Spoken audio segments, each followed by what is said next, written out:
এই পর্যায়ে মাঝে মাঝে বক্তব্য নিয়ে আসছেন আজকে মাননীয় প্রধান অতিথির সফর সঙ্গী, আজকের বিশেষ অতিথি গাজীপুর জেলা যুবদলের অন্যতম যুগ্ম আহ্বায়ক, কালিয়াকৈর উপজেলা যুবদলের যুগ্ম আহ্বায়ক, বিশিষ্ট শিল্পপতি আলহাজ নজরুল ইসলাম। আউযু বিল্লাহি মিনাশ শাইতানির রাজিম। বিসমিল্লাহির রহমানির রহিম।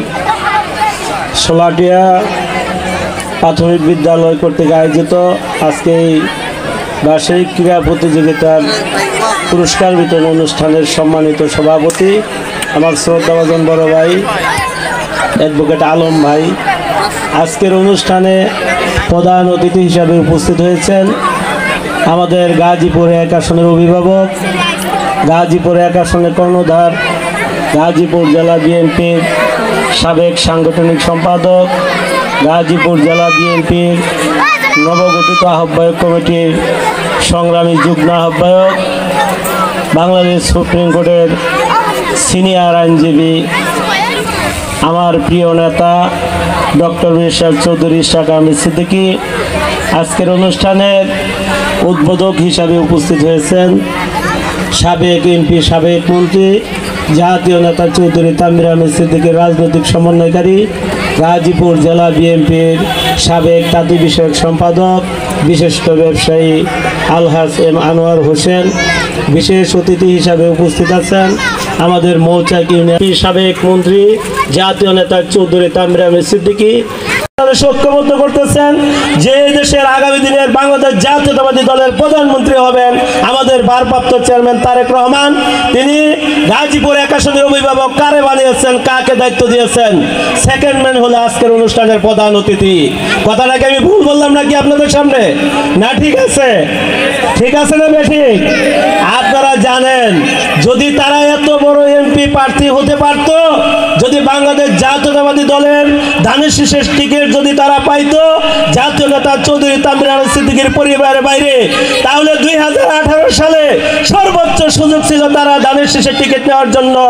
সেই 2018 সালে জাতীয় নেতা চৌধুরী তানভীর আহমেদ সিদ্দিকীর পরিবারের বাইরে ধানের শীষ যাবে না, সেই সুযোগ বন্ধ করে দিয়েছে বিপ্লবী বন্ধুরা আমার।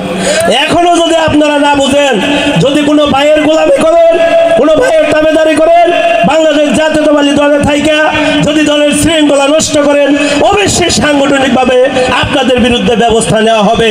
সময়ের ব্যবধান, এটা শুধু সময়ের ব্যবধান। আমাদের দলের ভারপ্রাপ্ত চেয়ারম্যান জনাব তারেক রহমান গাজীপুর জেলাকে বিএনপির সাংগঠনিকভাবে শক্তিশালী করার জন্য যে নতুন কমিটি দিয়েছেন, সেই কমিটির মধ্যে আপনারা দেখেছেন যে আমাদের সেই কমিটির আহ্বায়ক সাবেক এমপি, আমাদের সাবেক ছাত্র নেতা, গাজীপুর জেলা বিএনপির সাবেক সভাপতি জনাব এ.কে.এম. ফজলুল হক মিলন ভাইকে আহ্বান করা হয়েছে। সেই কমিটির সদস্য সচিব কিন্তু ডক্টর মির্শাদ চৌধুরী ইশরাক সাহেবকে করা হয়েছে। আপনারা এখনো যদি এই দলে বিভ্রান্ত সৃষ্টি করে, আপনারা যদি এখনো ধানের শীষের নমিনিকে না মানেন, আপনারা যদি এখনো দলকে বিভ্রান্তি করার চেষ্টা করেন, আগামী দিনে আমরা মনে করি শহীদ জিয়ার আদর্শের যে সৈনিকেরা আছে রাজপথে আপনাদেরকে মোকাবেলা করবেন ইনশাআল্লাহ। তারেক রহমানের বাইরে কোনো নেতৃত্ব কালিয়াকৈর মাটিতে বরদাস্ত করা হবে না।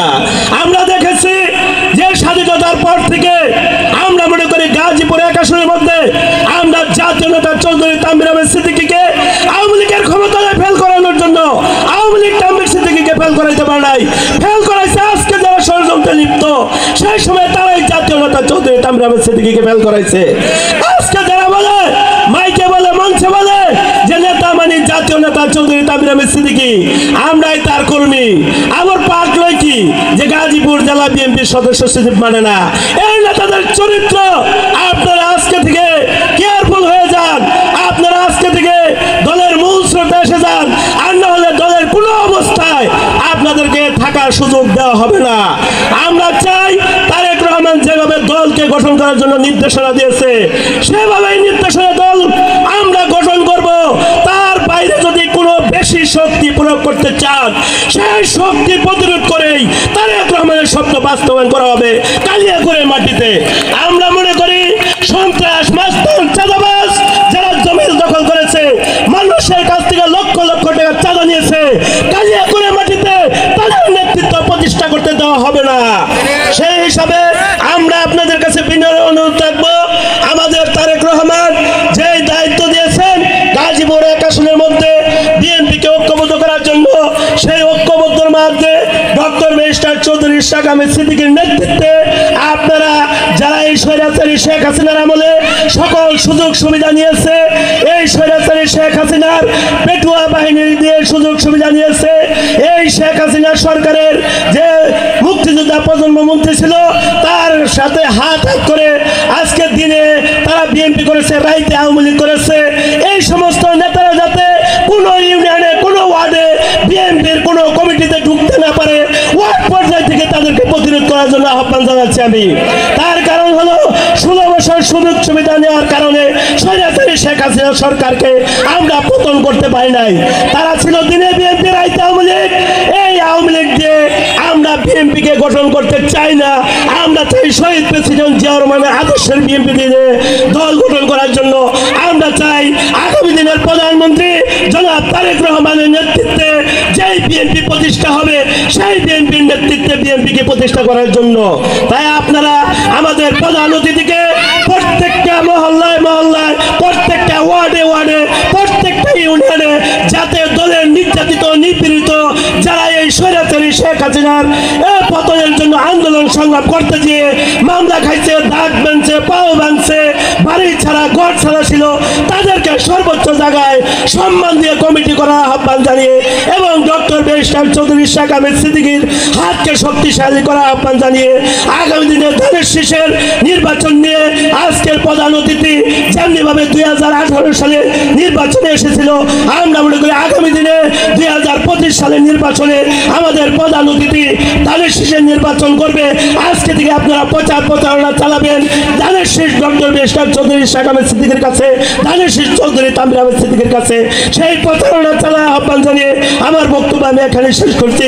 শহীদ জিয়া অমর হোক, খালেদা জিয়া জিন্দাবাদ, আগামী দিনের রাষ্ট্রনায়ক তারেক রহমান জিন্দাবাদ, ডক্টর ব্যারিস্টার চৌধুরী ইশরাক আহমেদ সিদ্দিকী জিন্দাবাদ। সকলকে ধন্যবাদ। আসসালামু আলাইকুম।